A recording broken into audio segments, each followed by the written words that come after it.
All right, before we start the podcast, let me tell you about a beer, or let Dave tell you about a beer that has great taste and actually tastes like beer, even though it's a light beer. You're not talking about the great tasting, less filling Miller Lite, are you? I certainly am. Oh, yeah, you are. Come on. Miller Lite, it's brewed for people who want their light beer to taste like beer. And that's what Miller Lite is. It is 96 calories, low carb. We'll get to Ed's new vertical soon, but you're not going to get disgustingly fat drinking Miller Lite.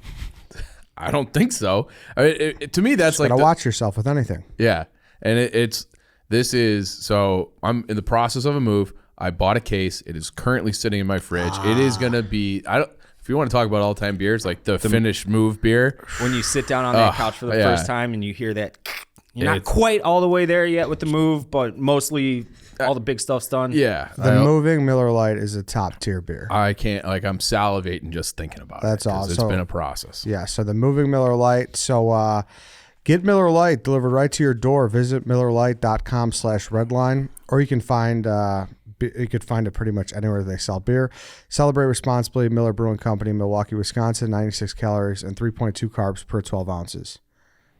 David? Like a great tasting, less filling Miller Lite. There's absolutely nothing like it. Do it. Good morning, good afternoon, good evening, Chicago sports fans. This is White Sox Dave. Chief. This is Eddie. Carl is out. He will be back next week. So it's going to be a three-man show today. First things first, you referenced it in the ad read. You're in the middle of a move, so that sucks. Yeah, I empathize with you. It's been like a 3-day process. Finally out of that place that everybody saw a couple of years ago, right after I moved in on Chicago Avenue, that little shoebox. So I'm happy to be out of there and moving up here just in time for Big Cat to come back and change the location of this office. So I'll the West Loop back where you used to live. Probably, yeah. So that's going to be the goose chase here. So. But at least for the next year, I won't be spending like ungodly amounts on Ubers trying to get back and forth from home to here. I'll be walking, kind of neighborly with producer Tom, both at the end of the same street. street. Gonna have some Miller Lights together? I think we might. We might. Maybe like neighborhood walks with Miller Lights would be nice. And listen, I know like we did your iteration of moving when you closed in your house. March 1st, yeah. So, we're not going to rehash a ton, but we do have to say one thing that completely knocked me off my shoes. Yeah. So before we do, though, Mike Tannenbaum's coming on a little bit, former NFL exec. We're going to talk about the draft with him. We're going to do Cubs and Sox. We're going to talk some Blackhawks and Rangers, actually. We're going to let producer Tom talk a little bit and just get into everything here, Chicago sports. So listen to this, Dave. Well, you tell them, because this is, like, honestly shocking. Yeah, and it's not their fault. So I got these guys, and they're great guys, and I'm gonna plug them on social media. But they're like junk in the trunk, moving, and they do like all sorts of. They don't traditionally do like apartment moves, but I was like, hey, I'm looking for a mover, and they DM me because I actually had a different guy that was supposed to be there on Monday cancel. So this has been like canceled at like 9:00 in the morning on Monday, saying, hey, I can't do Tuesday. So I was like, what the fuck? So then I was like really scrambling. And so these guys stepped up. They've been great. They're currently at my new apartment moving stuff in. But, there was downpour rain yesterday, and the trucks that they didn't have a cover on it. So it was like, we'll do it, but like your stuff's probably going to get soaked. It's like, well, that doesn't work. So they move things around. So we bump people off. So they're good people, but I wish you didn't say that before, because you didn't tell me that they didn't normally do apartment moves. I thought you just had movers show up that didn't have a box truck. Yeah, so and that would be outrageous. Just like bales hay. Yeah, this is like one. It's a hay truck? It's not a hay truck, but it's like if you're moving a piano, if you're moving like if you're doing scrap metal or thing, it's like that. So like the guys that go around picking. No, they're like they have like their own fleet of trucks. They're like a reputable. They're out of Naperville. They just, and I think they have, like, they're trying to get into more moving, but they just haven't done it yet. And then so they have like one that was reserved for somebody else. So if it's like yesterday's rain was preposterous. It was unrelenting. Yeah, it was tough, dude. It was a monsoon. I don't know how they played that baseball game. Yeah, and but that like in the morning I walked outside. I probably walked like 50 feet, and before the dog was like, absolutely not. And we went back inside. I was soaked. Like I had to like change all my clothes and. So those guys, like they're great, but it was just like everything. everything's been delayed. So like the closing on Monday was supposed to take place first thing in the morning. They pushed that way back until 3:00 in the afternoon, and then that was like it set off Snowballed. like a chain reaction. Of That, shit. okay, now because when you said That's it, been like, a rough sorry, few days. It's been a rough few days. Yeah. Huh. So but also I don't know if you guys seen that. There's been one day of sunshine in 44 days. And I it's fucking 1,000% See, believe it. I was telling people in Nebraska this when we were doing the turkey hunt last week. I think in the last month I would have put the number at like 23 of 30 days.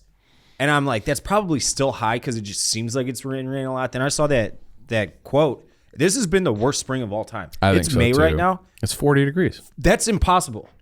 Like usually right now we're well into the 70s. I really do think that we're on like some sort of like global daylight savings. Like everything is like September and Everything's October pushed are back, fucking yeah. hot as shit. Yeah. And now May is cold. Maybe the axis of the earth is like getting It's on fucked tilt. up. Yeah. That's what it is. Look into that, dude. Have you ever heard? We should do a dog walk on this. You know the poles that go like north to south around like the magnetic field. It's like I don't know the exact date ranges, but it's like every 50,000 years or something like that. They just flip. Yeah, I knew that. Okay, so it hasn't happened in like human history, but they can tell like through geology, and we're like overdue for it. And I feel like maybe that we're just on the brink of that, and that's why Maybe, yeah. that's a factor for climate change, and it's just going to flip in north I've been and south and south and hawking north. the weather because this is not baseball weather, and we'll get to Cubs and Sox in a minute. But every time I look at my phone, I'm expecting to see those random 80-degree days. You know, We've had hot. one nice day. It was opening day for the White Sox. It Was it like that 70 Saturday, degrees and sunny. 70-something degrees? Yeah, Yeah. it is. But supposedly next week's supposed to be nice. Yeah, I looked and it's finally start mid-70s next week, and it looks to be here for good, which That's is awesome. good. That's good. But yeah, it sounds like you had a rough couple days. I couldn't imagine just a truck showing up and it wasn't a box truck. It's like, yeah, just, so you know. I mean, you it's used one of- them? Yeah, they showed up today. Like it's not their fault, and like I was in a pinch too. Yeah, like they, yeah. you know, like good luck trying to find a movers. For 24-hour sure, notice. for sure. So I'm not shitting on it, but like, just, you know what I mean? Yeah. Don't worry. If you lose a couple shirts, like, we'll pick them up. Yeah, but it's like It's you know, going to fall on the fucking. no, like they have Clark. like this like retractable screen thing. Anyway, it was just a tough couple of days. And all right. no one likes moving, but this has been an extra difficult. Yeah. Mine was process. pretty I mean, it's been a fucking easy, 3-day all things move. considered. Like, yeah, Who's heard of that? Yeah. And then it's like, you want to hear a real scumbag thing? I had already like packed most of the stuff, including the sheets. So like last night, slept on a mattress. He pulled the Rizzo. Yeah, just slept on a mattress with no pillowcases. I'm like, I don't even know what box they're in, and I don't want to go digging through everything. So I'm just like, hey, I'm sleeping They on pulled a Rizzo, yeah. no pulled a Rizzo. pillowcases, no sheets. I did have the comforter out. We got a moving guy calling? No, I get these fucking. That's a whole other thing. This, I don't want to talk about it. I have this like this investment group has been like cold calling me. I don't know, every day for a month. I'm like, you got like, I don't know why you guys keep calling me. Stop calling me. And they call me every single day. They're like, would you like to invest? I'm like, no. Like, leave me the fuck Oh, wow. alone. It's not even a scammer. It's No, just like a I think fucking- they're just like cold calling, trying to get people. I'm like, Oh, fuck that. yeah, What else is new? I can't think about it. I haven't even showered today. Yeah, you're hurting for Yeah. sure. So we'll keep moving, and we'll Bears draft. Is there anything that you guys felt particularly? I only have one real comment before we get into it with Mike here. Was a lot of people are really upset that they didn't go to offense in the second round. I'm just the best player available guy. They're so bad that, and like, you know, I remember that kid from Penn State, like, you know, like he's a playmaker kind of kid, but I don't have like a super strong opinion about him. The kid from Washington looks like the coolest guy in the world. Like that, Yeah. like he looks like Lionel Richie or Rick James or something like that. Like he just looks sweet. But beyond that, like it's like, okay, like these are the guys, but they have so many holes. I can't imagine anybody getting pissed about them taking So many anyone. holes, Yeah. dude. So many holes. And I know they say like the NFL is an offensive league now, but I don't know. Like there's so many things to do. Like you just can't. I just couldn't get worked up over Yeah. the first picks Like, being. and maybe it'd be different if they weren't, their first pick wasn't 39th overall. Yeah. Like you might go like, hey, like we should really go after X guy that's available at 18 or 7 Yeah. or wherever they could have been.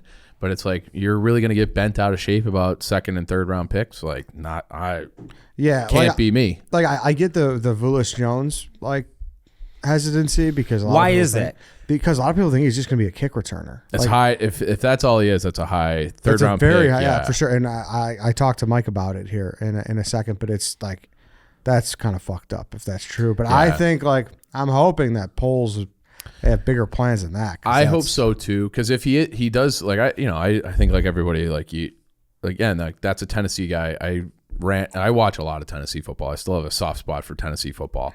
I remember him. Like, that's another guy like I remember.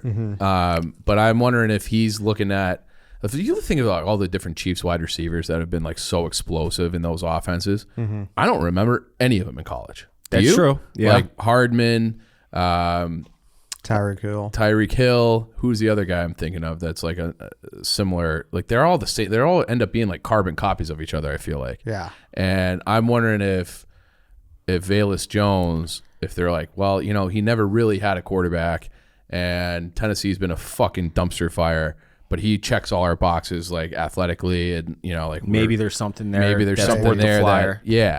So that's like the optimistic in me. And like, I mean, Fields is going to be able to check down to him a lot, and just he's so fast. Hopefully, he could make something happen. When he gets the ball at the line of scrimmage, or speed's never a bad thing. Yeah, but I also like we talked about this with Stephen Shea. Where was this? It was number one mock draft guy in America. It was on the dog walk when he did that free swim. Like, he said that he's a traits over production guy, but you got to have some production in college. Yeah. Some. So, I don't know. We'll see.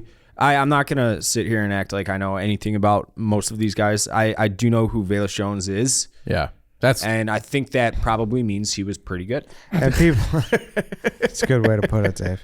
And people are definitely battered about the speed thing with Nagy, because it turned into, we got every speed demon in the world and we couldn't do anything with him. But new regime. Yep. Hopefully a little more open-minded. But if you want to be a little upset, I understand. I'm not telling you how to feel. I'm just saying how I feel. Yep. Let's get to Mike Tannenbaum. Before we do, though, we want to talk about these lovely blue Revitalights on our desk right now. If you're watching the Barstool Chicago YouTube, Dave, tell me about them. All right, so you've probably heard about Revitalight by now, and if you have, you know the drill. It's the adult version of a certain drink you can find in the baby aisle. Ed, tell the people a little more about Revitalight. Revitalight. So here's the trick. Here's the trick with Revitalight. Obviously, go out, you have a few. Have a little bit of Revitalight before you go to bed, and then you wake up, you have a little more, and you'll be feeling a little better, I think. At least I do. I should say I do. Personal experience. Rehydrated. So all the things that come with that, you always want to be hydrated. The other thing, we do these ad reads of Revitalight often. One thing that we kind of skip, it's fucking delicious. It is. It's good. It's really good. Yeah. Like, I don't know why we don't talk about that more. I would replace like a typical sports drink with Revitalight all day long. It's not loaded with sugar and all that other garbage. It's that black label with the Barstool logo on there. You can get it in the store. Where else can they get it? This entire container is only 70 calories. This thing's way bigger than a Gatorade too. So I fully recommend it. That's full endorsement there. So you could get it at places you buy beer, wine, and liquor across the nation. You could go, like, I see it on shelves all the time. So make sure you're keeping your eye out for it, and you don't have to go to the baby aisle. Or it's as simple as going to the Barstool store, like Chief said, Revitalight Black Label. It's made specifically with our fan base in mind for maximum recovery and the perfect complement for when your life gets a little rough and rowdy. So don't pay for Saturday nights and Sunday morning. Revitalight Black Label pairs perfectly with nightcaps and midnight snacks.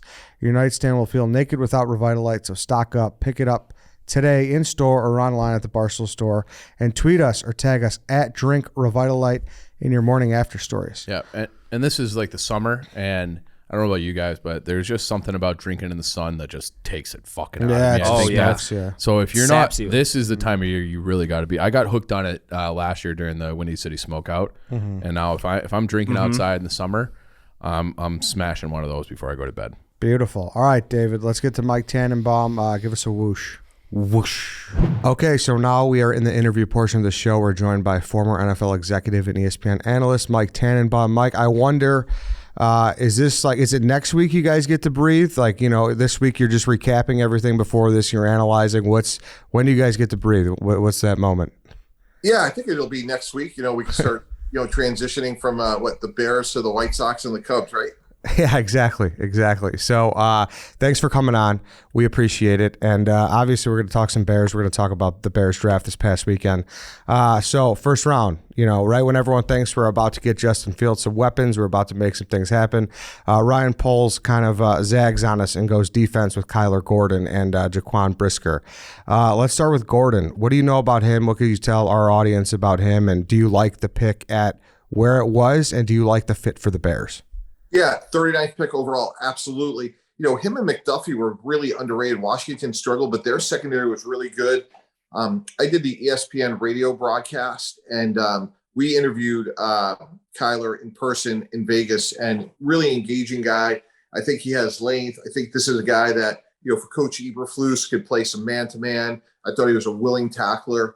So, it's interesting. Like, I know University of Washington secondary is not like a household name, but to have two corners go in the top 39 picks says a lot how well they were coached, how well they played. And I think he could come in and challenge to start right away.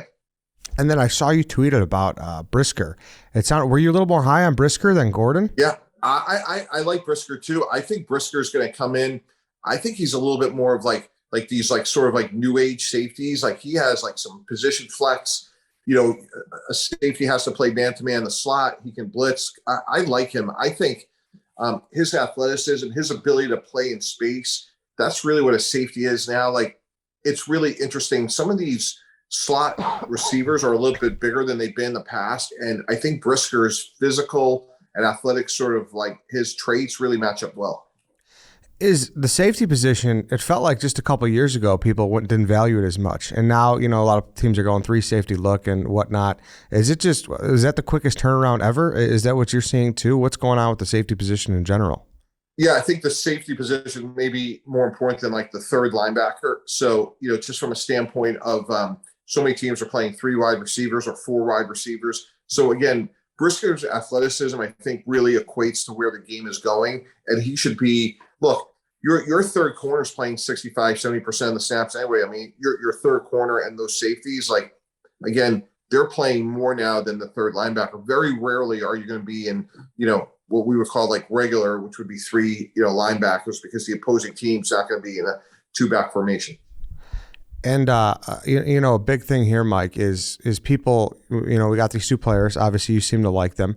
And but people were upset. People really thought, like I said before, that it was going to go offense. We got to get our quarterback in a position to succeed here. In your experience, obviously, with the Jets and the Dolphins, do you buy into that? Do you buy in like, hey, are you more best player available? Or were you more like, hey, we got to figure this guy out. We got to put him in a good spot to succeed now? Yeah, no, look, you got to stick to your board. If it's close, you want to marry it to, what you're doing with, obviously, what your needs are. And I know there's a lot to be said, like, hey, we got to get Justin Fields, more help. And I get that. Like, Mooney should be a really good player. But when you lose somebody like of Allen Robinson's stature, it's hard to replace. And Veloce Jones, like, he's going to be a kick returner. He's more of a developmental receiver. And there's so many receivers that went off. So I understand people's concerns. But I would say this. Receivers, you can find them between now and opening day. And, this is only Justin Fields' second year, and the cupboard's not totally bare. So I think you got 2 real quality starters on defense, and that's a good place to start. And if you get anything more out of Jones in terms of beyond the kicking game, that's just a bonus. Just overall, do you like, if you say he's just a kick returner in the 3rd round, that doesn't seem great to me. Yeah, and again, he's young. We'll see what he can do. Like, let's see where he is in 3 years. But he does have attributes. I don't think he was as high on other people's boards, but there are 3 phases to the game, and if he's a difference maker in the kicking game, that's meaningful. And then people were freaking out as well that he's 25 years old already. Was that something you looked at a lot? How much did age factor into everything you did? Not a ton. If a guy's like 28, 29, like once in a while you'll see people like, worked or went on a mission. It's rare. 24 is okay. Once in a while you get somebody 26, 27, and then you think about like, okay, second contract, are they aging out? But someone who's 24, look, if your 3rd round pick is playing, 6 or 7 years, you're doing backflips. Yeah, that's a good way to put it. Is what were your thoughts on Fields when he came out, and what do you think of him now? Yeah, there's so much to love about his game. Look, first of all, this guy, like from a physical prototype, is exactly what you want. The game means a lot to him. I remember I was actually at his first practice at Ohio State. It was one of my first assignments for ESPN. It was practice, and he runs right by me, and I'm looking at Cam Newton, and all I could think to myself is Jacob Fromm must be freaking Superman. Like, somehow Jacob Fromm beat out Justin Fields at Georgia, and obviously transfers. The rest is history. I'm thinking like I was so fascinated by like what Jacob Fromm looked like because Fields was like the perfect prospect. Like at Ohio State's practice, like him, Chase Young, like team looked better than most NFL teams. So I think he has great intangibles, great physical prototype, and now I think. And one of the things I like about Coach Eberflus is I think he'll put him in positions to be successful. Is there anything you don't like about Justin Fields? I think it's like any other young quarterback.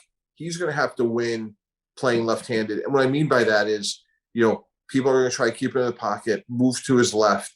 And, he's going to have to make throws down the field consistently. We spent a lot of time the other day on ESPN talking about Jalen Hurts. Jalen Hurts struggles throwing the ball down the field. He's 37% when the ball travels 20 yards or more. And if people in the media know that, opposing coordinators know that. So Justin's going to have to be consistent from the pocket, which I think he has the ability to work into. And he's a full field read guy. He can make all the throws. And then, he puts a lot of pressure on defense because he's so athletic. So all the tools are there for him to be really, really good. If you had to make a bet, though, what echelon would Justin Fields fit into? Is he going to be in the top 10 area quarterbacks, top 15, top 20? Where do you think he would be able to fit in the future? I think 8 to 12, somewhere in there. I think he has a chance to be a really good starter for a long time. And again, if we were talking about Josh Allen after his rookie year, we'd say the same thing. Like Josh Allen really struggled with his accuracy at Wyoming. That's why he fell. People are like, well, how come he didn't go one and why did Baker? Because in college, he struggled. Like he sprayed the ball and it got better and better. And, knowing Justin's character and what they thought of him at Ohio State, like I think his skill set will continue to improve. And, he really has a very high ceiling. So you're a believer. Is there anyone that you're not as high on across the league? Quarterbacks? Yeah, in terms of young quarterbacks. Yeah, I've been, pretty well set. Like really, like Baker, Baker came out, ran a 4.85, and Tom, it's just physics. Like you could outrun college defensive linemen when you run 4.85. You can't in the pros. That's why he gets hurt because he can't outrun. He's height and speed deficient. I've had concerns about Tua. Tua got hurt in college. Tua got hurt in practice. This is a big year for Tua. Zach Wilson, I'm not sure of. I think he's a guy that's going to have to cut way down on the turnovers. So, but Baker in particular, I just thought his physical limitations have shown up. Yeah, it certainly has.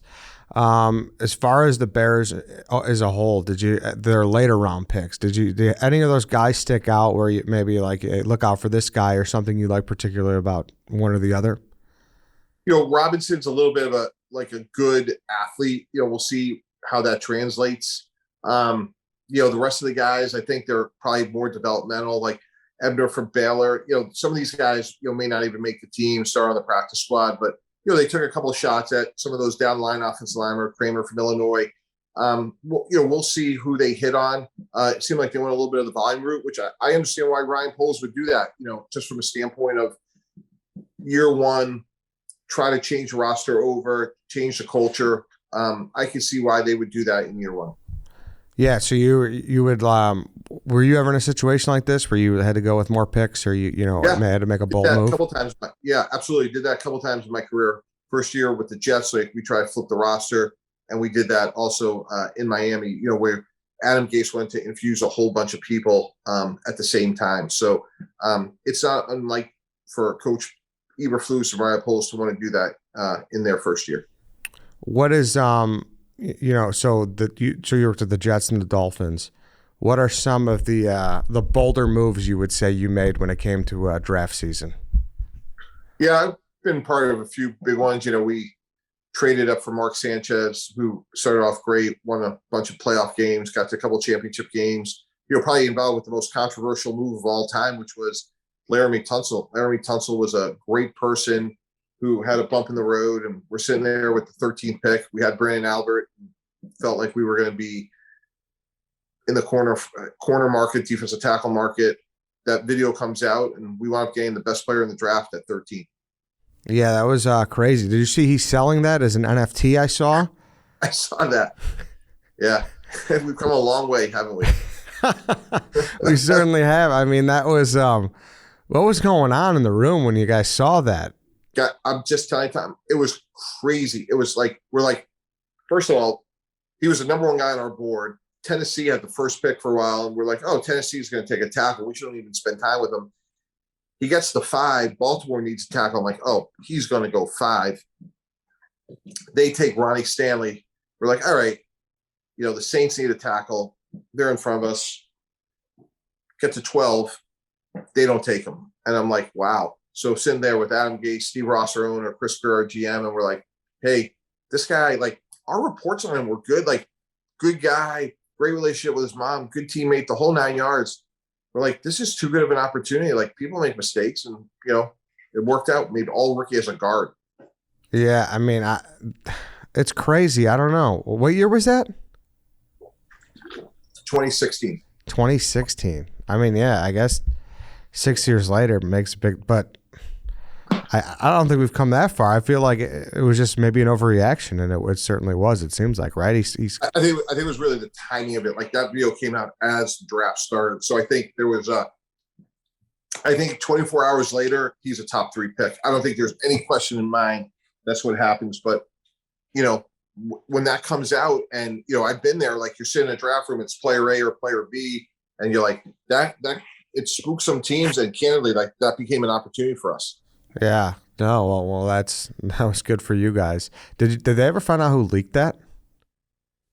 I'm not totally sure. I didn't try to stay away from that, but yeah, I'm not totally sure who did. But Laramie's a great person. He's had a really good career, and I'm really happy for him. That's great. And Mike, how did you talk about your rise a little bit? Because you didn't play, right? And you kind of just worked as an intern, I saw, and whatnot. You don't look at me and say, like, I was in a form like that. I'm like, yeah. Hey, you never know, man. You never know. I started off as an unpaid intern while I was in law school working for the Saints. And then I was very fortunate. Coach Belichick hired me in Cleveland.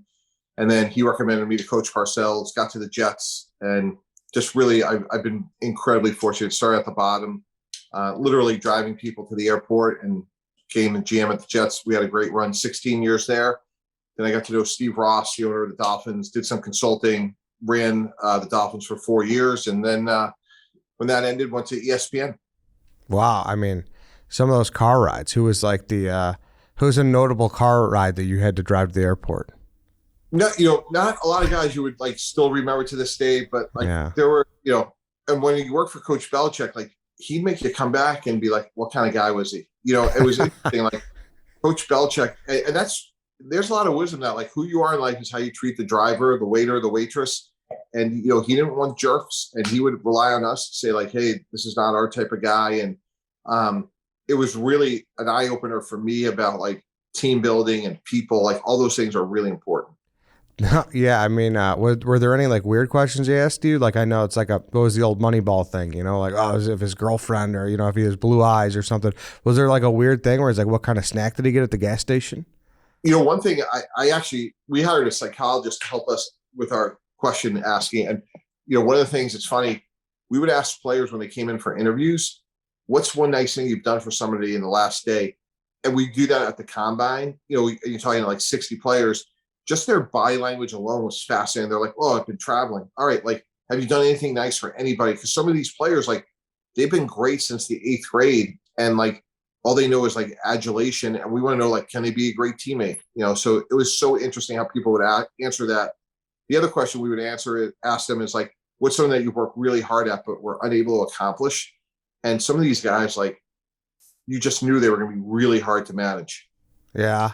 It was just like right away. It just body language, huh? So are you more so looking at the body language or the answer, or a combination of both? Oh, it's definitely both, 100%. Because you can learn so much about, what kind of teammate they're going to be. Like the saying goes, like the two things you have in pro football that you don't in college is more time and more money. And if you're, a jerk in college, like you're just going to be a bigger one in the NFL. Like one of the other things we did too was like a lot of times like the quarterback coach would show a quarterback's interceptions and say, hey, what happened here? If the quarterback's like, oh, the receiver ran a bad route, or, oh, that was a bad play call. Like literally we would be like, we wouldn't take him off the board, but that would be a big, big concern. Yeah, you can't throw people under the bus, huh? That's a big no. Really not quarterback position. Yes, exactly. You can't do that. Do you miss that kind of grind? Do you miss those draft days, or do you like breaking it down more? I mean, it's a little different to, you're worrying about your team versus now you got to know all 32. So, yeah, it's a great question. There are days I miss it and the people. But as I've gone farther away, first of all, ESPN's been awesome. It's a great platform. They've been great to me. So I've found a lot of fulfillment, and the challenge of like taking the position and broadening it and making sure that people like they're relying on me to know the league. And that's super important. And then I started something called the 33rd team, where sort of like a group of former coaches and GMs. And we have a completely free website called 33rdteam.com where we just talk about everything in the NFL roster construct, like a lot of things we talked about earlier, like what should your nickel look like? And, guys like Brisker, and we get guys like Doug Peterson or Chuck Pagano who are between opportunities, and really it's great football discussion. And then we have a bunch of interns that we've helped get to teams as well. That's awesome. And how much of a film rat did you have to be during those Belichick and Parcels days to really get, to where you got? Yeah, it's not just about watching film. It's about being prepared. Like working for Coach Parcells, like changed my life. Like law school was easy compared to that. Like we would meet every morning at 5:30. Like here's what we had to get done. Like I was the point person for him because he was head coach and GM, and my job early in my career was just to execute the game plan.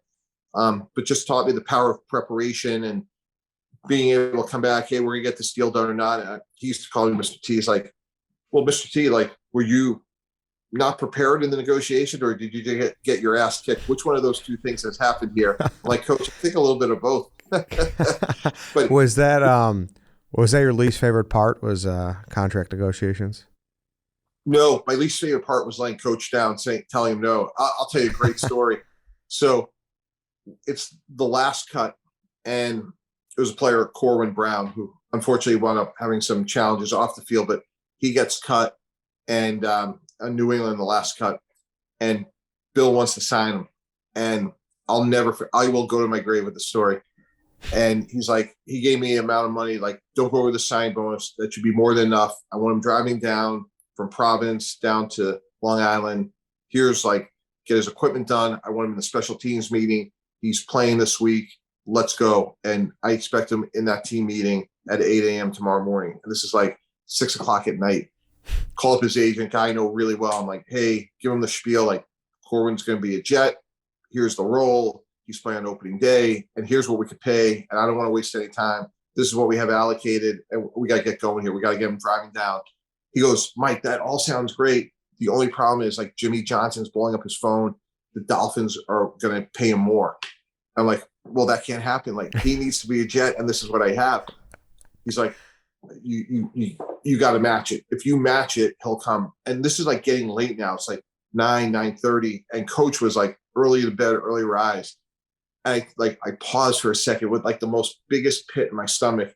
I'm like, okay, there's like two really bad scenarios. Either like one, I wake him up, or two, he comes in tomorrow morning and there's no Corwin Brown. So I'm like, you know what, Tony, we got a deal. I'm like, if he's here and I go over budget, I can live to fight another day. If I either wake him up or he shows up tomorrow and he's not there, it could be really bad for me.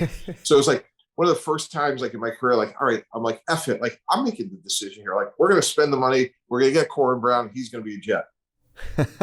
And what was that reaction like in the morning? I just told Bill, I'm like, we'll find it somewhere, but like, it is what it is. Jimmy Johnson was blowing up his phone. He's like, it's a good thing he's here, Mr. T. I'm like, yes, sir. It's a good thing the way you said that is very, I could imagine that in my head. Yeah. Was he, I didn't want to deal with the alternative of him not being there. Yeah. Was he, Who is tougher? Which Bill? Boy, that's a great question. You know, they're totally like they're similar guys. Like you'd be surprised. Like Coach Belichick, like he'd have a beer. You know, like he's like a real guy, and you know you can really study the amount of young people he gave a chance. And Bill B's genius was his ability to be like, you know, like they talk about like Steve Jobs at Apple. Like his genius was making things simple. And if you go to Coach Belichick's meetings, you'd be shocked at its simplicity. Like, fellas, if we do these three things, like you talk a lot about setting the edge, not getting the ball thrown over your head, making the opponent go the long, hard way. Like his genius was in its simplicity, but being like incredibly prepared. Coach Parcels, like, was, and he talked a lot about this, was he felt like being confrontational was a real positive thing. He's like, being confrontational gets the gray out, and it allows progress to happen. People avoid hard conversations. So Coach taught me so much about preparation, being at my best, being prepared. But like Bill was like, he would say anything to you. Like he was in and this sounds crazy, but like in an endearing way, like you're too fat, you're not playing good enough. If you want to play great and get paid a lot, you're too fat. And it was like, oh my God, like he just said that. And like, and then he'd be on to the next thing. Mm-hmm. So just the brutal honesty out of him, huh? For the right reasons. Yeah. Okay. So not just to be an asshole. So that's right. Right. Yeah. But some people like kind of took it like you're being a jackass. He's like, no, I want you to be great. I mean, I can't tell you how many times he used to say, Mr. T, maybe my expectations for you are higher than those of yourself. If you can't get this guy signed, I'll find somebody that can. Are there any questions? No, sir. I got it. And like, you understood like what was, you know, what was expected of you. And there was no compromise in what the results had to be. Yeah. I mean, probably definitely not for everyone, but if you responded to that way, a great coach then. Right. Is there, do you think you'll ever get back into the game, or do you the analyst hat, do you like it, or is it here forever? Yeah, no, I'm really happy where I am now. Like I've learned a long time ago, be where your feet are, be the best you can be at what you do. And you never know what'll happen in the future. But like, you know, I would be the best guy on ESPN. Like this project we have with the 33rd team has been very fulfilling. I've learned a ton. So if that day comes, like I would consider it, but I work really hard. I want to be great at it. You know, I did the whole national radio broadcast. I know every guy, and, you know, I want to bring that to a whole nother level. Yeah, no, that's great. And I guess we'll leave on this one last Bears question here. Just looking at their whole roster construction. I mean, at what point do you expect them to contend? Are you sold on Ryan Poles? Like, where can you give us some light here about the Chicago Bears? Or if there is no light, be honest too, because we just, you know, I'd like to know. Yeah, look, I think there's something really fascinating about a guy like Ryan Poles who gets cut as a player and walks into the building as a GM a decade later. Like, he has to have special attributes. Like, that just doesn't happen. And, you know, Andy Reid does not suffer fools. So I get it. Like, there's probably angst in the marketplace. There's angst about we didn't get, you know, wide receiver X. I get all that. But if we were having this podcast in a year, I'd be surprised if you didn't say like, all right, we're better. And what's really hard in year one of programs, they may win 4 games and look much better than a 7-win team. And what I mean by that, like you'll know it, like if they're well coached, they're getting better, they're disciplined, they're not beating themselves. They need another frontline difference maker on the outside. We all know that. And I think Justin Fields has a reasonable chance to be a really good player. Like, is it certain? Heck no. But like, if you were betting on character, if you were betting on physical attributes, he has that. So there's like foundational pieces there, even though it's not perfect. Okay. All right. That was enough light for me, Mike. I appreciated that. I appreciate that. And plus, you got Cubs in the White Sox. Yeah, right. Yeah, exactly. Well, you know, the Cubs, they're chugging along. White Sox got a bright future. I'm a Cubs fan, obviously. You could tell by my hat. But so we'll see. We got a lot to build on here, I guess. All right, Mike, thanks so much for jumping on with us. We really appreciate it. Is there what's your Twitter? What's the website? Yeah. Anything you need to get out there? Yeah, at Real Tannenbaum is my Twitter handle. And then the website's the33rdteam.com. We have a completely free newsletter. And if you like football, you should go check it out. And really appreciate you having me. Awesome. Thank you for coming on. All right, that was Mike Tannenbaum. Going to be a lot of Bears games coming up in the fall, and in the meantime, though, make sure 17 of them. yes, No more than that, there's but gonna, there's gonna be 17 of there's them. no more than that. That's for sure. But if you are in the market to go to a game, or in the more present time, a Cubs or a White Sox game, where can people get tickets? White Sox Dave. You can do that, Ed, at Game Time. Game Time is the only place, the best place to find the cheapest last minute tickets with the Game Time app. I mean, Dave, you go to a ton of White Sox games. Yeah, I do. So I am going to be hitting, I was about to say all three historic stadiums, or at least three of the four historic stadiums. In the next week, I will be hitting Wrigley for the White Sox game. I'm actually flying out to Boston to hit the White Sox series this weekend with a bunch of friends. And then we're heading to Yankee Stadium for Barstool at the Park. Got my tickets all through Game Time. So I am very excited for the upcoming couple of weeks. Partly because the White Sox look they might have gotten out of that slump, dug themselves out, which we'll get to. Partly because I got awesome seats through Game Time. And it was that easy. I used it. I went to the Cup. Remember the game like maybe 7 days, like a week ago? It was 2 Saturdays ago. Where they scored 22 runs or Yep. whatever it was. That was insane. That was like one of the only nice days we've had this year was that day. It was I think perfect, that was the day though. we talked about. Yeah, it was perfect. And so I went to the Cubs game that day, and it was like there was some confusion over who got tickets and who needed tickets. And I was like, I thought we had tickets. I'm like, you know what? Everyone shut up. And I just pulled up the Game Time app real quick. Got them, no problem. You flash just use the app right at the gate. They scan it. You're good to go. It's a great app. Yeah, loved it. It's a great experience. Very user friendly. Boom. The biggest last minute price drops can be found on seats you thought you could never buy. Download the Game Time app, go to the account tab to create a login and redeem code RLR for $20 off your first purchase. Terms do apply. Download Game Time, last minute tickets, lowest price, guaranteed.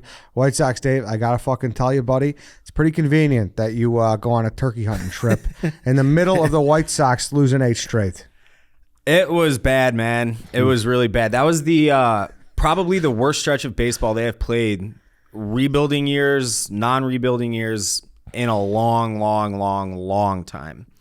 Could I tell a William Williams story real quick? Sure. So we're out on this drive. I think it was on the way back, and the White Sox were losing to somebody. But Dave got a couple turkey, or he got a turkey, and so he texts his dad like a picture of the turkey. The whole thing. His dad just replies, "Fire Tony La Russa." It said. Fire Tony Larissa because the autocorrect screwed it up and he didn't bother to change it to what it actually should have been. I forgot. I don't want to put William Williams in the meathead category, but did he like the hire initially? Oh, he hated Tony La Russa back then. Okay. I don't really know why. I've never dug into it, but like my dad fucking hates Tony La Russa. He always hated Tony La Russa. It's just like it made me laugh out loud. It was like he just kind of like Dave, just a one-track mind. Dave has been like that. We're in the car for 20 hours together, and that was sneaky, making me laugh the whole time. Is that knowing that you're just on a fucking like a bland ass Nebraskan road, and the White Sox are just getting fucking shelled, and you're hunting, and wherever you were, like it was like the worst stretch ever, and you just couldn't really. Yeah, it was almost a good thing. It was almost a good thing. I didn't have much service out there. We were way the fuck out in the boonies, and it was probably safe. Yeah, you go to Eustis, Nebraska. The sign says population 401. It was probably better for my health that I was distracted with firearms and wild animals. We saw like every wild animal. I didn't see it, but a bobcat ran right across our car. Bobcat, porcupine. I missed that one too, but Chief saw that one. Pheasant, turkey, all sorts of stuff. Really cool. Fox, yep. So what's your biggest takeaway here from the slump, and then kind of getting it back together? It's year 2 of the injury train. So Moncada hasn't played yet. Eloy's on the shelf for 6 to 8 weeks. Gio went down for 2 or 3 starts. Lance Lynn obviously hasn't pitched yet. Pollock was hurt, and then he had his kid, so he was out for extra time because of that. Robert tweaked his groin a little bit. He's thankfully okay. Who am I missing? Because Joe Kelly. He hasn't pitched yet. He's starting his rehab. It's been, and this is not, for what's gone on with the White Sox over that 8-game losing streak. Obviously, if you're fully healthy, you expect that it wouldn't have been 8 games, but that's not an excuse. The offense was pathetic outside of, for the most part, Tim Anderson. Luis Robert, for as good as he was the first 2 series against both Detroit and Tampa, I don't know what happened. He was just shitting on the ball. And then all of a sudden, he's just chasing everything, swinging first pitch every at-bat, weak contact, and it was just like he was a rookie again for like a 20, 25 plate appearance stretch. But he looks to turn the corner a little bit. They are playing it safe with them and babying, of course. But holy hell, man, that stretch of offense was just brutal. And it was like, you can't look me in the face as a front office executive, and I'm talking about Jerry Reinsdorf all the way on down through Rick Hahn and Nick Hostetler, and say, we are trying to win the World Series when you had that offseason. And I don't want to dwell on the offseason. I said I was going to put it in the past once the season starts, but you got Dallas Keuchel in the rotation still. You see what the Mets just did with Robinson Cano. They owe him $40 million, and they're like, peace out, see you later. We'll pay you to play for somebody else. We'll pay all of your salary to play for somebody else. And Carlos Rodon's just sitting there absolutely fucking shoving in San Francisco. But at the same time, I am still, in spite of the Yankees, I think it's an 11-game winning streak as we speak, in spite of the Twins playing pretty decent baseball thus far, in spite of a lot of things, I still don't know that the White Sox, top to bottom, aren't the best team in the American League from a talent perspective. Now, a lot of things go into that, which kind of inhibits them from being the best team. One of them, and this is not an excuse, but it is reasoning for at least some, whether it's a decently large amount or a small amount, at least some of their lack of offensive production. The dead baseballs are fucking absolutely pathetic. The White Sox, it seems like they get robbed at the fence twice a game. Like, just balls that are absolute seeds that, like, you see it on TV, you're like, that's gone. 3-run bomb, caught at the fence. I don't know what's going on with baseball and why they decide to change the baseballs every 2 games. It's fucking weird. Pick a baseball and stick with it. I'm not saying like a juice baseball where everybody's hitting 35 bombs a year if you're a utility guy or not. I'm not saying a dead baseball like it seems to be right now. Like, offensive across the league is just, it's bad. Like 230 batting average. You need a Goldilocks baseball. It's brutal. Yeah. It's like, fix this shit. But last handful of days, they took 2 of 4 against a good Angels team. Dallas Keuchel, I mean, it's an auto loss right now. You have to cut bait with him. As soon as Cueto's ready, like, he should be in Dallas Keuchel's spot. Dallas Keuchel should no longer be playing Major League Baseball. He had a great career. It's time to hang him up, guy. Like, you're not, this ain't for you anymore. Is there no like sense of sadness when you say that at all, though? Like, he gave that big speech a couple of years ago at spring training. Like, he really seemed like he was a veteran pillar. Yeah. It also seemed like a signing that was like, okay, we're entering a new era. Exactly. Yeah. Unfortunately, he's cooked. Unfortunately, I think he sucks. Yeah. a lot of that has to probably do with the spider tax shit. Some pitchers maneuvered around that. He didn't. Like, this is a guy that relies on an 87-mile-an-hour sinker, and he doesn't even throw strikes anymore. Mm-hmm. So if he can't work on the edges or just off the edges of the plate, and he's forced to work inside the strike zone because he's constantly behind in the count, what's going to happen? It's going to be bombs away. And that's what it is with him. He had 5 walks his last start. Yeah. Like, he's supposed to be a guy that is just like pristine precision command. He doesn't have it. Like, he's done. So Cueto, by all accounts, is supposed to be healthy and ready to rock. It makes me sick to my stomach that 100-year-old Johnny Cueto is the answer right now.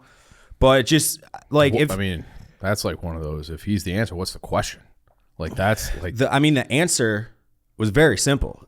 It was Carlos Rodon. Yeah, bringing him back. I don't care. Like, he got 2 years, $44 million. That's nothing. He had an opt-out after this year, too, by the Giants. Like, it makes me sick to my stomach. With that said, not all is bad. The pitching, for the vast, outside of Dallas Keuchel, obviously, has been very good. Dylan Cease.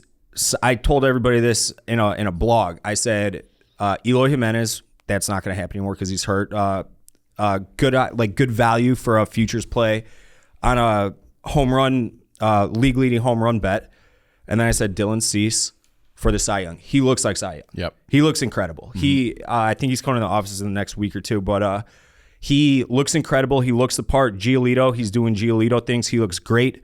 Kopech, started to talk about him a little bit. He looks absolutely fantastic. And I actually, as much as I bitch about the White Sox, I do like how they're handling Michael Kopech right now. I think he's only got 5 innings at a time, right? I mean, like 24 innings right now. And it's May now. And as the season goes on, you can start to, add to that count a little bit. And I think like he's good to go. And he hardly labors even. He looks kind of bored out there. Like he's just like, whatever. I just, went 5 innings, struck out 7, couple walks, some weak contact, no runs. Like he looks bored, which is that's a compliment. And then Lynn's going to be Lynn once he gets back. The pitching is going to be there. The offense, I don't understand how their approaches went from being very good over the last handful of years to what they are now. They have an utter refusal at seeing pitches and walking. I don't get it. Like they were close to the league lead in walks last year, and this year they're by far and away the worst team at seeing pitches, and they're swinging at shit outside the zone. They need to like dial it in and stop swinging at shit off the plate. So when you talked about the slump, it was primarily about obviously your frustration in the offseason and injuries. Injuries obviously affecting rotation big time. Is there like who in the lineup though? Are you a little like disappointed in their April? Until Eloy got hurt, he was a major disappointment, and he was even a major disappointment when he got back from injury last year. He does not walk a lot, and he's a power hitter. So if he's not seeing a lot of pitches, and if he doesn't have a slugging percentage that starts with a 5, like he's not a good player. Like he's a bad player because of how much of a liability he is on defense. So he was a major disappointment. Robert had that little, Robert's Robert though. Robert's good. He had that little stretch where he was just like auto out. But at the same time, like, and I don't want this to come off as another excuse. They had, and anybody who's watched them every game like I have, or at least watched the live stats, or followed up on all the StatCast numbers after games and stuff, they're shitting on the ball right at people very frequently. And when they have like a little dribbler that goes to no man's land that's a swinging bunt where they reach base, it's like the whole fan base erupts because it's like finally we get luck on our side just a little bit. Abreu, his numbers aren't there quite yet, but he's been shitting on the ball. Like legit shitting on the ball. TA's TA. TA, like, what else can you say about him? He's awesome. He's a perfect table setter. Obviously, he had to battle a little case of the yips for like a 4-game stretch. I think he had 6 errors in like 2 or 3 games at one point. It was just everything that could have gone bad for a 10 or 12 game stretch for the White Sox went bad for the White Sox in that 10 or 12 game stretch. And like I've tried telling a lot of Yankees fans this over the last couple of days, especially that fucking moron Marty Mush. He's in town for their Barstool show, whatever they're doing. He's like, yeah, the Yankees are unstoppable. I'm like, Marty, no, like you're never as good as when you're playing your best, and you're never as bad as when you're playing your worst. Does that make sense to you? Totally. Like, unless if I mean. You're saying baseball specifically? Yes, for baseball specifically. I think there are some bad teams. Of course. More so, I agree with your statement when they're playing well. When they're playing bad, there are some of course, yes. Yeah. Like the Orioles, they're bad. By and large, the Pirates, the Reds, those are bad teams. But the White Sox, they're playing as bad as they can possibly play. It's a long season. Baseball is long. We talked about this the other day too. Like 162 games, like. It is a long season, and the White Sox are not this bad. They're getting healthy again. Mancada, he's going to be back, I think, tomorrow. They might have an off day tomorrow on Thursday. He's back soon, next couple days. And everything will even out, Yeah, I mean, it's foolish to get that upset. It's hard not to because you expect dominance, especially considering the division they play in. And at 10-13, like that's just ugly. It's not pretty. Yeah, like they started 9-9 in 2021, And that was like people were melting down. Then this seemed different at the time. Is there anyone in the division though that from the sample size that you've seen Not scares really. you a little the bit? The Twins pitching stinks. It's not good. Like Bailey Yober, get the fuck out of my face. Chris Archer, get the fuck out of my face. He sucks. Back in the day, maybe. I mean, yeah, 10 years ago, that's like a White Sox signing. That's someone I would expect the White Sox to go after. Like that, and that's not a compliment right there. Yeah. There's not one team in the division that scares me, and then it just so happened that the White Sox they lost a 4-game set in a row to Cleveland. They got swept by Minnesota, and then they lost 2 of 3 to Kansas City. You can't let that happen in a division. You cannot do it. But talent usually wins out, especially when you extrapolate the sample over 162 games. So like, there's still no doubt in my mind the White Sox win the division. But guys got to step up. Andrew Vaughn looks like a superstar. At least offensively, he looks just fantastic right now. Jake Berger. Jake Berger, I mean, he belongs. Yeah. He great story, obviously, with the 2-time Achilles tear. He belongs. Danny Mendick, like, this is the other thing. Everybody was bitching about Leury Garcia. I think Tony might have gotten a little talking to from Rick Hahn and the analytics team. They're paying Josh Harrison, and I'm a Josh Harrison fan. Josh Harrison was a very, very good player, a perfect complementary piece for the duration of his entire career. He's 35. He is so fucking cooked. They're paying him $5 million, and they're paying Leury Garcia $5.5 million to be a utility guy.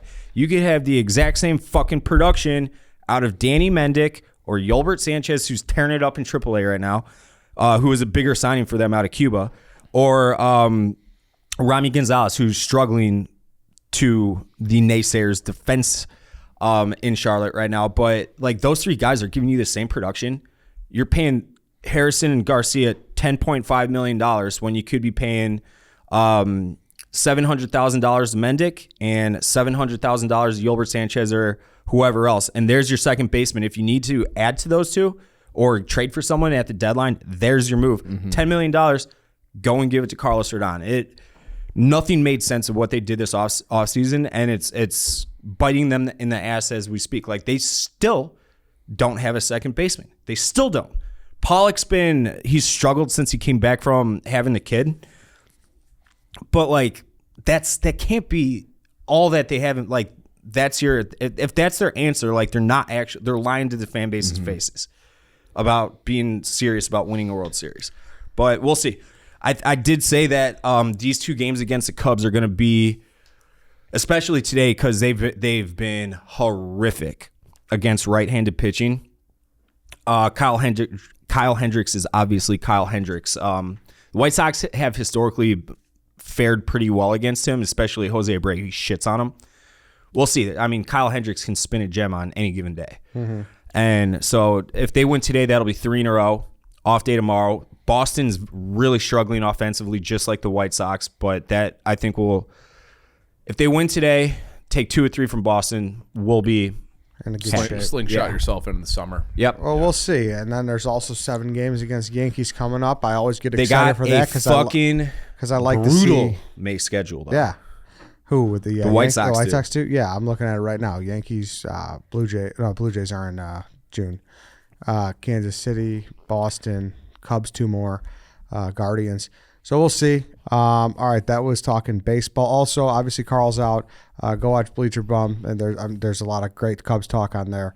And Cubs have lost 6 of 8, so kind of setting the house on fire a little bit. Yeah, Seiya Suzuki. I enjoy watching good baseball players, and I think it was Ed giving me shit a few weeks back because I said that Anthony Rizzo was like the guy that I would start an organization with. And a lot of that was because I respect how he plays the game of baseball, his leadership qualities. Culture guy.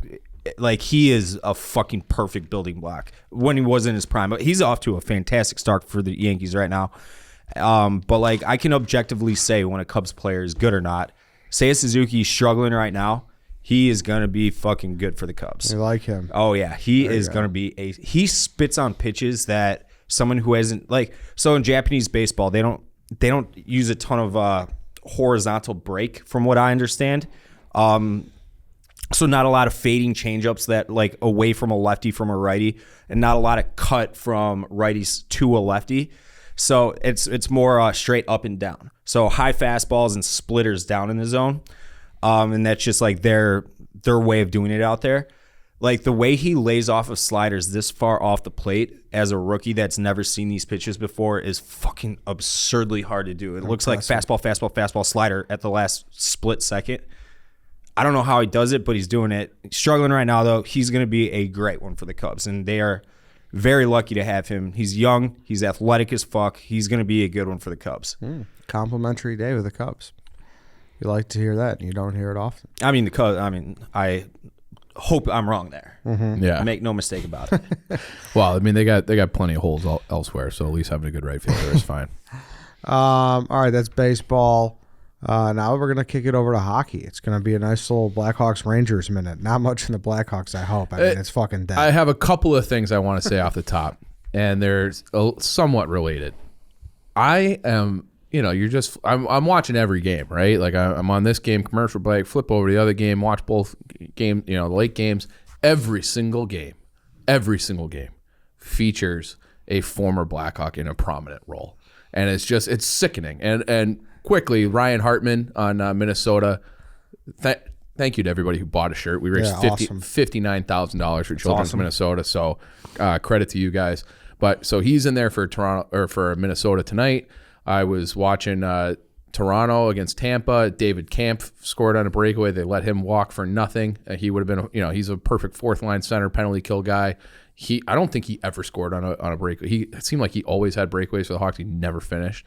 So he got a goal. Jan Ruda plays big minutes. Forsling's a stud for Florida. Duclair stud. Panarin stud.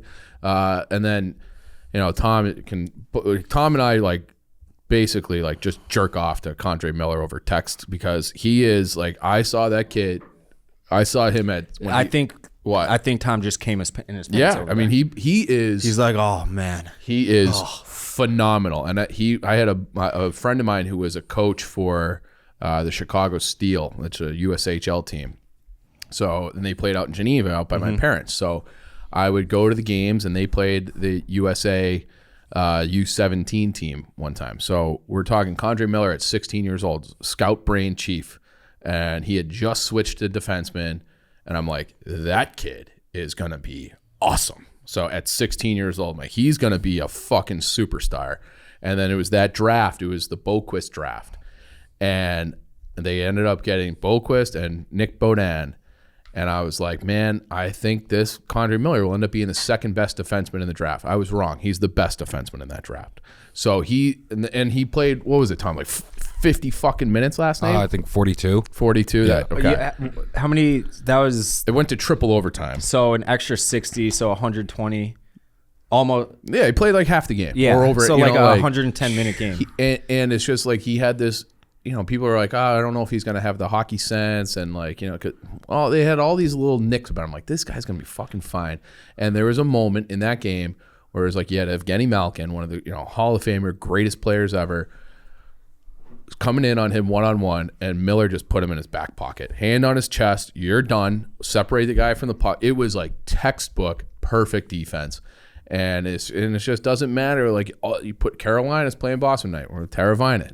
It's just every single team has a guy that it's Philip Deneau. It's just every time I stop, it's another name pops in my head. And they're not outside of Panarin, none of them are these big ticket. Panarin makes a ton of money.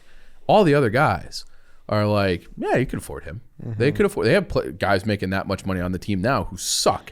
And if they had just managed their assets better, they could have kept all those guys and injected them into this team. And the Blackhawks, if they just stood pat, the joke I used to say, if Stan dropped his phone in the toilet after 2016, they would be a Stanley Cup contender. If they had Teravainen and Hartman and Deneau and Forsling and all these guys, Duclair, they would be one of the better teams in the league. Was he just making moves to make moves, do you think, at some point? I think that he's just an idiot. He was just never really a great executive, and people are he really did inherit those teams. So he'd have to sprinkle in a Brad Richards. He'd have to sprinkle in, things here or there. But it wasn't him. He didn't, and then, people are like, oh, well, salary cap, this and that. But they had to blow up that team, all the extra pieces after 2010. They got nothing of value for Bufflin. They got nothing of value for Andrew Ladd. They got nothing for Chris Versteeg. They ended up getting nothing for Bolin, nothing for Frolik. So they had, you had to trade some of these guys, but he didn't turn any of those important pieces or cap casualties into anything like that would help them win. So it's just Teravine, and I get it's so frustrating, but it's like that story has been written. I like Kyle Davidson. I'm willing to give him the benefit of the doubt here so far. He's looked good with these trades so far. Obviously, Hagel and Tampa Bay. That's another name to that list, but I like that trade. That trade's looking really good. Hagel has been fine. He plays 12 minutes a night, third line role for them. I think he had 3 assists after the trade deadline. Mm-hmm. Radish and Kachuk in 2 first round. That's a home run pick. Home run trade. But yeah, it's just it's fun. I love watching the NHL playoffs, but it does sting knowing there's so much up in the air for the future with the Hawks, and it's all the players that we need are on my TV right now, and they were all here. Frustrating. Very frustrating. Anything more Hawks, or what do you think? Pens in 4 or what? I love the Rangers. I love the Rangers. I know they lost that triple overtime game at home. I walked in. I'm like, hey, Tom, how's it going? He's like, not good. He was already. That's a great feeling to have, though. Yeah. It sucks, you care but that you're playing for something meaningful. With the Hawks back into being just fucking dumpster fires, I obviously had to tap out of hockey a little bit. A little? AKA a lot. AKA all the way. All of it. But watching that hockey game last night, because we watched it at the office with the New York guys in town, that's the fuck. I forgot how much I enjoy watching playoff hockey. It's a different There is animal. nothing like it. I think baseball, and I understand if people don't like baseball because it is slow paced and all that. Playoff baseball, I think, is awesome. It is.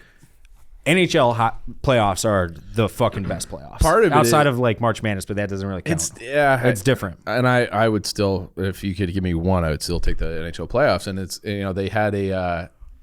this Calgary played Dallas last night, and at the end of the first period, Matthew Tkachuk, he's one of my favorite players in the league, absolutely destroys a guy right at the goal line, and then gets into a fight. And then there was another fight, and one of those dink journalists asked the coach, Daryl Sutter, after the game. Daryl Sutter, he was the coach of the Kings when they won. He played for the Blackhawks. He's in the 80s. He's a real old school guy. And the reporter was like, do you think, would you like to see Matthew Tkachuk avoid getting involved with, Raffle there because he got a 5-minute major? And he goes, no, I loved it. He's like, it's a playoffs. It's supposed to be contentious. And it's fuck yeah, it is. And that, when you have these playoffs and the Lightning Toronto game was a blowout, ends in a fight, a brawl. Mm-hmm. And there is just something about the physical violence that occurs in the playoffs and guys just willing to do anything. It just takes hockey. If they could play, no one would survive an 82 game schedule playing that way. Guys would be dead. They would be dead. But that level of intensity, yeah. It's unmatched. Yeah, I was gonna say that one of the biggest takeaways from it is kind of what White Sox Dave was just saying. That wasn't fun at all. I didn't have any fun. After the first overtime, I didn't have any fun. After the second overtime, I was legitimately annoyed. I hated it. It sucked. Don't wish that on anyone. But part of you, when you kind of pick yourself up, you're well, at least I had a meaningful game to root for, which is something that I think we can all don't take that for granted. The NHL is one of those sports though where it's the product is so different. So it's almost like you're watching a different sport than you were in the regular season, to the point where you ever watch a really good game and it's that was that playoff hockey vibes, that doesn't really happen a lot in other sports, maybe the NBA with their playoffs where it's a different product. So you as a fan, I am joking, but part of me is kind of serious. You feel you're in the playoffs because you're a part of watching this other sport that the other guys no offense, you weren't watching this type of hockey in the regular season. No. It's a whole different sport almost.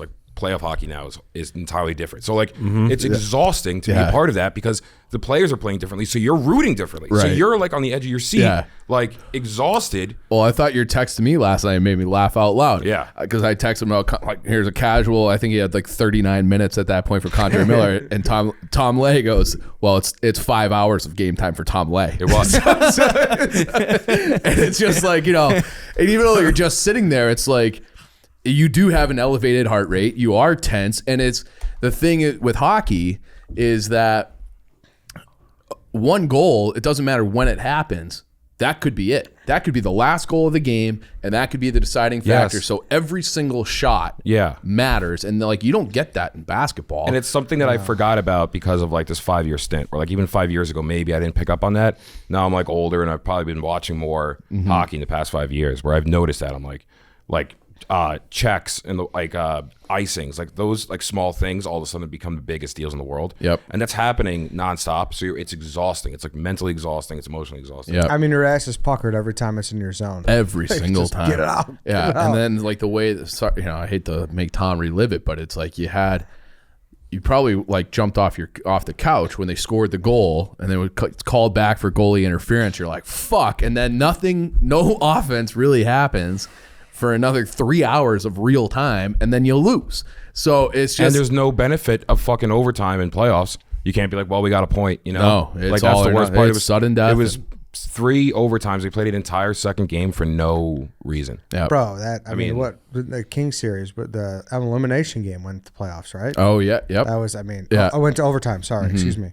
I mean, Game Why 7. are you bringing that up? That has nothing to do with this. well, I'm just saying, Like, wait, ours or No. I'm saying, Oh, sorry. Hawks did. I'm saying, in and fact, you're like, talking about 14. the Rangers lost in yes, overtime yes. I'm talking. Oh no, I wasn't taking shots at you. against the Kings. Yeah. Oh, did they? That same year. That's Yeah. Oh, yeah. Yeah. Really? Yeah. So when the Hawks lost, that went off Nick Leddy's ass and into the net in overtime in Game 7, they went on and beat the Rangers in 5. Okay. But Game 5 they lost in overtime. Yeah. But I'm saying like an overtime game and an elimination game is the ultimate. Oh my god. It is agonizing. Yeah, and it's in like I remember all of them. I remember the Chris Campoli. Like because he sucked, and then that was another great stand move. They traded for him at the deadline, and then season ends. They're like, well, we can't afford to re-sign him. Guess how many offers he had in the NHL?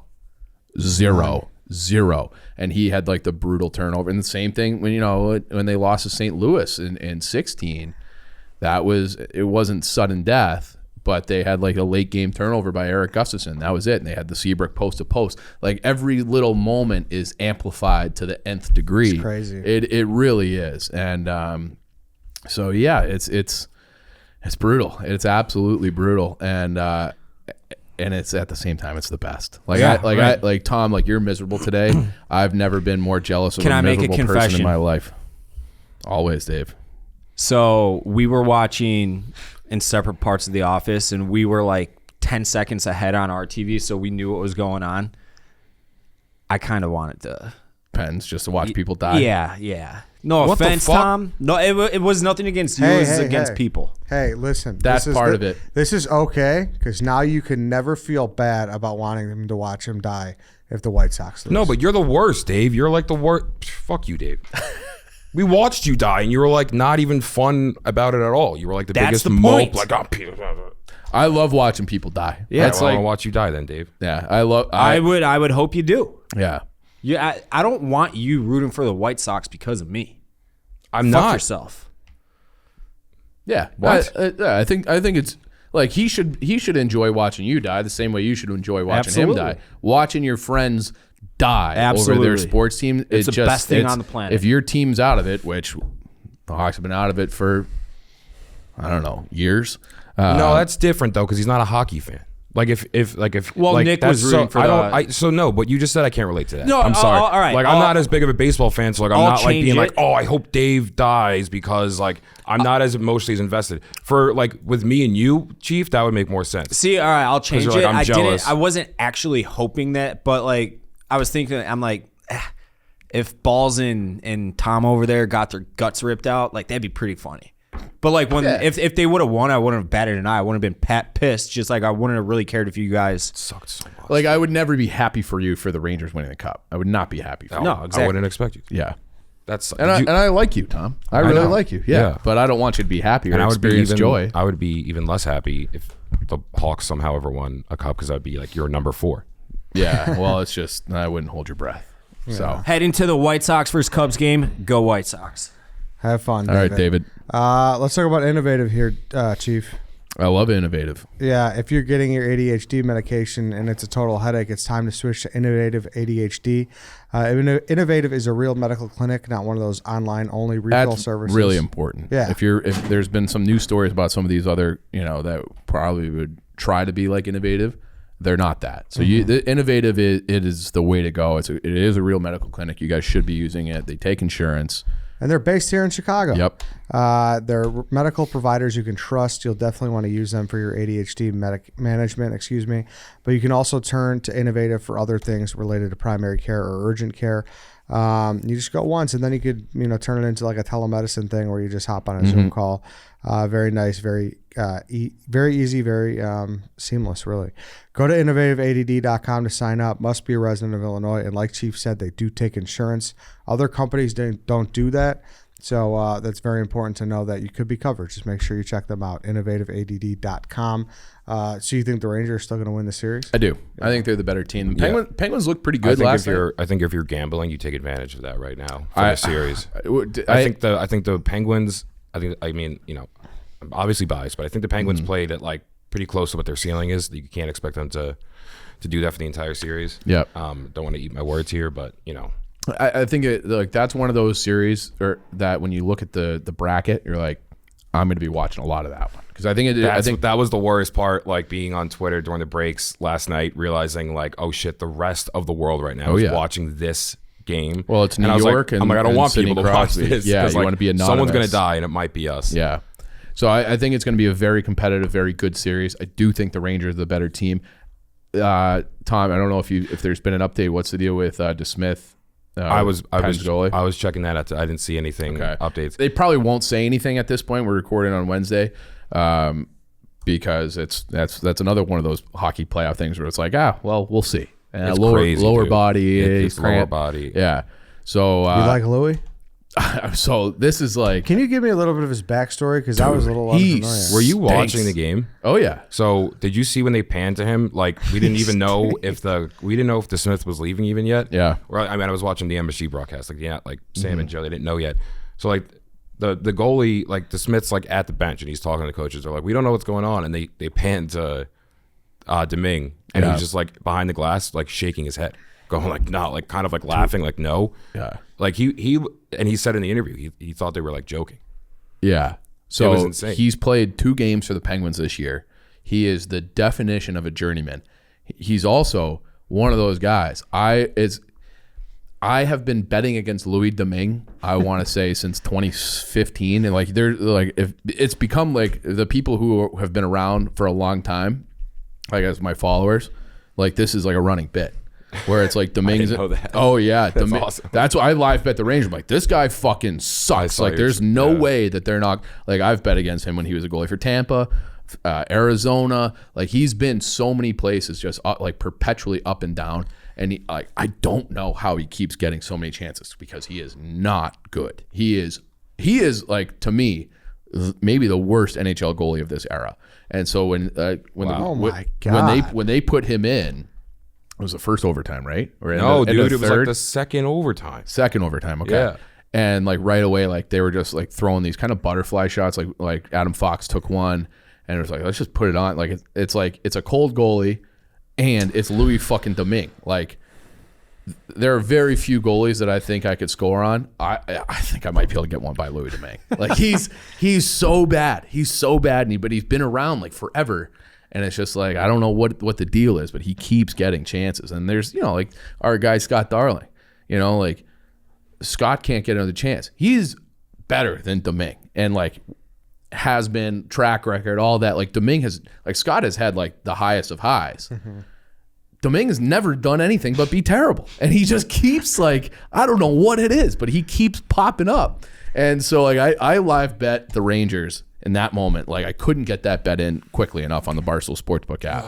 And he must just be a nice guy because his interview at the end was like, He was kind of Yeah. endearing. He was like, "Oh, it's spicy pork." You Yeah, see that? right. Yeah. He had a meal yeah, between. That was crazy. That's the but- part that I'm trying to forget. you know? Yeah. So I do think, Tom, I think you're going to be fine. I think the takeaway you want to take away from that as a Rangers fan, I know this isn't a Rangers podcast, but not about the series, but just maybe you pump your brakes about a cup run. Like that's like that's what you see from that team. You know? Like when you see like lines with Malkin and Crosby kind of like take over. I think I texted you that to you, Chief. Like we don't have that.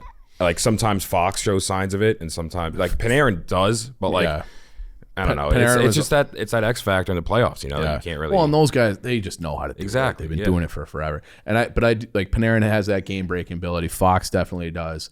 And Kreider will have moments in this series. Like I'm not really too worried. I think it might go 6 or 7. But same, but for the series. But then I was like, Yeah. that game 1, you're like, fuck. Like that's why the Rangers might be like 1 or 2 more seasons away from coming into a playoffs being like, we don't want to face them. You know? So I have Louis Domingue's career pulled up here. 2015 is when I'm like, this guy sucks. It's when I first started betting against him. That was 2015 through 18. He was like a backup with the Coyotes. Most games he ever played was 39. Atrocious, just an atrocious goalie. His last year with Arizona, he had an .856 save percentage over 7 starts. Then he went to Tampa for 2 years.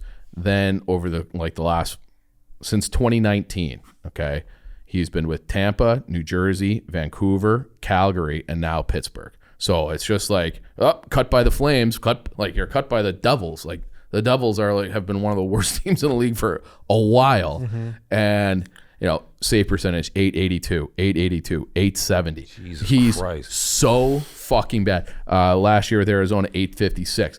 Playing on one of the best teams in the world, 908, could only get in a few games. Like he sucks. And like haven't seen him. He probably made like 10 stops in that game. He made like 14 saves, man. And some of them were good.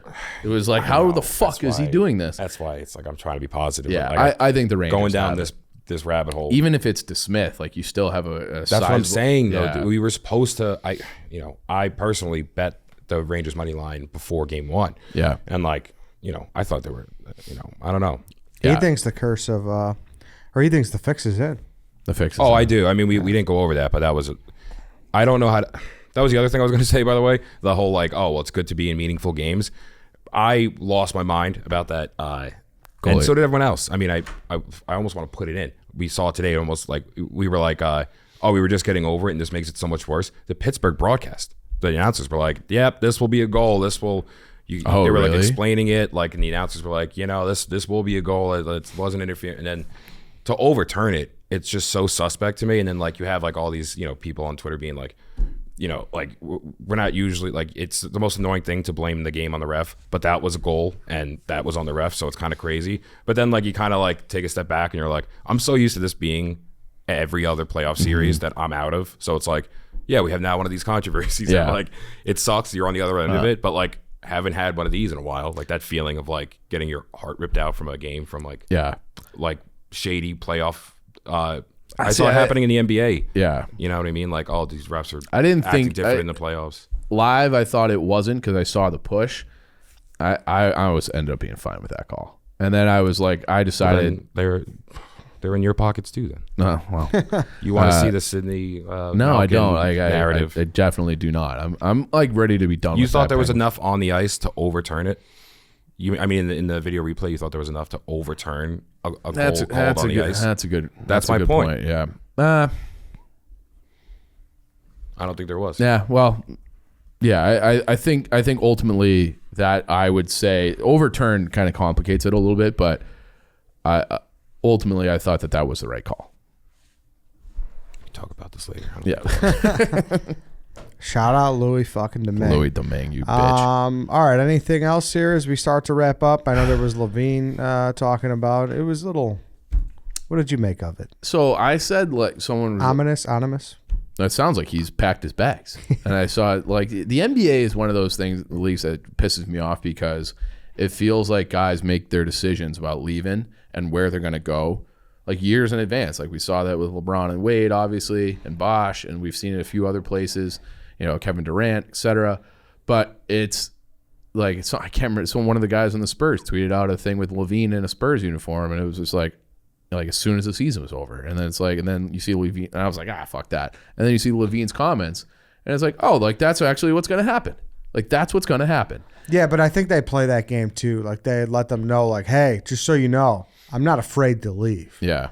You know, I suppose to put you in a situation where it's like, oh fuck, like make you scram. It's all a chess game. I Sure. think so, at least. Yeah, but and I understand it's a business and guys got to go make their money, and I'm sure he's going to get a max deal. But if he gets a max deal and he's just like, I don't want to be in Chicago, that will piss me off because I don't know, dude. I don't Why? know if I could hold it against him because, like, I just don't. If he listen, the way the league is, I'm not saying I like it. I would love him and I would respect him a lot more if he stayed. Yeah, and I'm not accept asking that for a max deal. hometown discount. No, by the I know, way. but Yeah. I'm saying, like, if he wanted to go ring, like, dude, that's what these fucking guys do, and that's what if he wants to team up and be like, all right, you know what, Denver, Murray's gonna come back, Jokic, we got one more year at least. Like, I'm gonna make this happen. Like, I don't know, Yeah. and I just threw that. I don't know if they're even slightly interested in him. That's just the first Yeah. team I said. Yeah. But exhibit any of the other teams. But So that would be the point that I would be a little annoyed by because this team, it's not perfect, but when they were all healthy, they were the 1 seed and they were looking like a very good team, and they tried to do that for him. They went out, they gave up assets for Vooch. They went out and gave up assets for Lonzo. They gave up assets, or they went out and got signed Lonzo. Signed Lonzo. Yeah, I thought yeah. that was a sign and trade. No, It might. Oh, you're right. You're Yeah. right. My yeah, because they had apologies. to investigate Yep, it. Yeah, exactly. So they gave up. Marco or no, who's the fucking who's the fucking point guard? The white guy. Why am I blanking on his name? Because he's insignificant. But it's Tomas Sadaransky. Sadaransky. Yeah. That's it. So it's not like it was like some huge price tag, Yeah. but it's like if LaVine was only going to be like, hey, I'm going to go for 1 year at this, and then I'm going to bounce. Well, that probably changes AK's outlook on it, and he's like, well, then I'm going to stockpile assets and continue on this kind of rebuild. But he went out. They tried to make this team a really good team and centered around LaVine, and now he rugs them. The old NFT podcast, and then it's like, well, now what do you do? Because now they're left in a position where it's like, okay, well, maybe a sign and trade to get an asset back, and then maybe, I don't know, try to get Durant in or something. Like, I don't know what the next move is, but it's like you have a really, really good team when healthy. Yeah. It's just like he wasn't healthy at the end. Lonzo couldn't come back, and it was just like, and maybe DeMar ran out of gas a little bit against the Bucks because his life was miserable in that series. But like your team is, you have a very competitive team here. So do your ring chasing here and let AK continue to build and Patrick Williams continue to develop, and not just like, hey, like I'm out for the same amount of money or less somewhere else. I guess it all depends on how much he trusts AK to build this roster. Yeah. And how much he wants to win, and if we're going to offer a max. Like there's there's so many variables here, but I didn't read too much into it. I think that's just classic, like, free agency talk. It could be. I hope so. Because when the Bulls were healthy this year, they were a lot of fun and they were a really good team. He's a huge part of that. Did he look a little checked out at all in that series? I don't know if it was checked out or the right injured. word, but like he wasn't. Yeah, maybe injured. Yeah. But that wasn't like the fucking dog's act. No, I know. fucking, like, Yeah. Like he didn't have that dog in him that we all know and love. Yeah. And he has that switch. We've seen it. And yeah, he didn't get to that level. I was willing to be like, oh, he was banged up. He's hurt. Yeah. So, but yeah, I really was hoping that this would be a core, that we could have a 3-4 year run with this group and have fun and be very competitive. And who knows what happens if Giannis leaves or what, you just never know. And if you're in the mix, and you can have some fun and, maybe make a deep playoff run at some point with this group. And now it feels like that's all tied to Zach. And if he's gone, then I don't know what you do. Yeah. We'll see. All right. Anything else? Canelo fight this weekend. Go check that out. Yeah. Big sports weekend in general. It always is. This is one of the best weekends of the year. It's one of my favorites. Mm-hmm. Yeah. You got Derby. Both playoffs are fucking in the height of it. The Derby, you got the Zone is broadcasting it. Dave Big Cat and the whole crew is going to be on the fight. It's going to be great. Sign up for that too. DAZN.com/Barstool, DAZN.com/Barstool, and hop in the fight. What's cool, I don't know if you listened to the Portnoy show yet. I haven't yet. But if this goes well, they're probably going to do it again for Serrano Taylor. I don't know if you watched that fight last weekend. Yes, okay. They'll probably do it for that, and they might do it for Canelo Triple G trilogy. I think this is like kind of crazy to say. I think Dave is just awesome at this. At the boxing I'm going to be broadcasting. interested to see how it is once when it's not rough and rowdy. Yeah, for sure. So he's wildly entertaining on Rough and Rowdy. Yeah. They're all great. Yeah. They're all really Robbie. You name it. Robbie's great. Man. Oh yeah. Large. They're all great. Caleb Rowan. Robbie makes me laugh so much on He's Twitter. awesome. He's so good. Yeah, me too. I really like that guy. But yeah, I think. I check out the new show that we launched. The Grover Show. Yes. Yeah. Rebuilded. Yes, rebuilded. The new show. Sorry, I'm just. Did you blank on the name? Yeah, my On apologies. your own show. My apologies. Sorry. Thank God producer Tom was here. Check out the new show. Yeah, go check that out. It's going to be on the Barstool Chicago YouTube. Pretty sick first guest. Yeah, Joe Thomas. Yeah. Next week's going to be Phil Heath, 7-time Mr. Olympia. Okay. Dude's awesome. Okay. Really, really, really, really liked our conversation. And so hopefully some other big ones along the way. It's going good so far. Good. And listen, I feel like such a hypocrite because I'm the one who's always talking about show. There's too many things. I don't feel that bad. It's only 8 episodes. So if you could please tune in for 8 weeks, I would appreciate that. I love that format. Yeah, just like quick hitters. Yeah, well, when Big Cat did the Corp, I thought that was a really good series. I agree. There's a podcast I've referenced on Dog Walk before. I don't know if I necessarily want to plug someone else's podcast, but it's and I'm blanking on that show, but it's like a history show that just is 10 episodes, and it's awesome. Yes, I like that. So it's there's challenges in cultivating an audience again, but we'll see how it goes. I don't know. We're trying things out. I'm kind of figuring it out as we go on with Tom here. So check it out if you like that kind of thing. I haven't seen it, and I know it's good. Yeah. It's not like I tell people. It's not for everyone. Like it's really not. Like if you're not interested in that type of thing, it's different Barstool content. But it's like that's the whole point is like this is going to reach people outside of Barstool too, and it's just a good thing for people who need it. I haven't even met Grover yet. I know he's been in the office a couple times. I just have missed him. Mm-hmm. The social clips, I'm like, this guy is something else. Like, he's intense. Yeah, he's an intense guy, older guy, but like kind of yoked. Yeah. So I'm definitely. I've been. Well, we've talked about it. I've been like up to my eyeballs in boxes and stuff, but I'm definitely planning on watching that tonight. Yeah. No, I appreciate it. Go check it out. Barstool Chicago YouTube. Bunch of good stuff there. Go over to the fight this weekend. And buy those hats. I think we're just plugging everything now. Buy those hats, Barstool Chicago. Dave had one on. It was backwards, but there's 2 really cool ones in the store. Yep. Revitalight, get a beef kit, tasterealchicago.com, whatever. You guys know the drill. We're doing it all. I'm going to start doing Friday night Shabbats, I've decided. So that's like, just a big dinner on Friday with your friends. It's like a Jewish tradition. I'm not Jewish, but I like the idea of being social without having to go out. You're going to start experimenting with a beef kit? I'm gonna go to that Paulina Market. I'm gonna get the meat, so we're gonna have really good meat, and then we're gonna do the beef kit in the crock pot, and that's gonna be the first Shabbat. You're invited. I like that. Thank you. You're invited for the too. invite. Thank you. Yeah. Thank you. White Sox Dave is not invited. You will walk over. Yeah. All right, cool. Thanks everybody for listening. We should have the full crew back next week. I think. I don't know. It's gonna be summers are tough. Everyone's kind of all over the place, but we're gonna do our best here. I thought it was a good show. Yeah, I thought it was solid. Yeah. All gas. No breaks. DJ, play that shit.